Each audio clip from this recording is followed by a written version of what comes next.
परभणीतून एक अत्यंत धक्कादायक आणि मोठी बातमी समोर येते। मानवत तालुक्यातील यशवाडी येथील त्रिमूर्ती हनुमान मंदिराच्या सभा मंडपाचं दगडी छत कोसळून 5 भाविकांचा दुर्दैवी मृत्यू झाला होता, तर 18हून अधिक भाविक गंभीर जखमी झाले होते। आता या प्रकरणी एक मोठी अपडेट समोर आली असून निष्काळजीपणा करणाऱ्या कंत्राटदार आणि इंजिनियरवर तात्काळ गुन्हे दाखल करण्यात यावेत, अशी मागणी यशवाडी मंदिर विश्वस्तांनी केली आहे। या संदर्भात मंदिर प्रशासनाच्या वतीने पोलिसांना एक लेखी निवेदनही देण्यात आले। पाहूयात या संदर्भातील हा विशेष रिपोर्ट।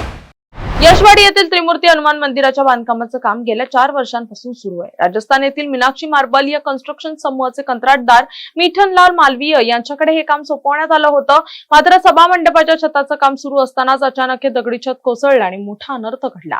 या ढिगाऱ्याखाली दबून 5 भाविकांचा जागीच मृत्यू झाला, तर 18 पेक्षा जास्त भाविक गंभीर जखमी झाले। कंत्राटदार आणि इंजिनियरच्या हलगर्जीपणामुळेच हा भीषण अपघात झाल्याचा आरोप आता मंदिर विश्वस्तांनी केला असून त्यांच्यावर कडक कायदेशीर कारवाई करण्याची मागणी या निवेदनातून करण्यात आली आहे।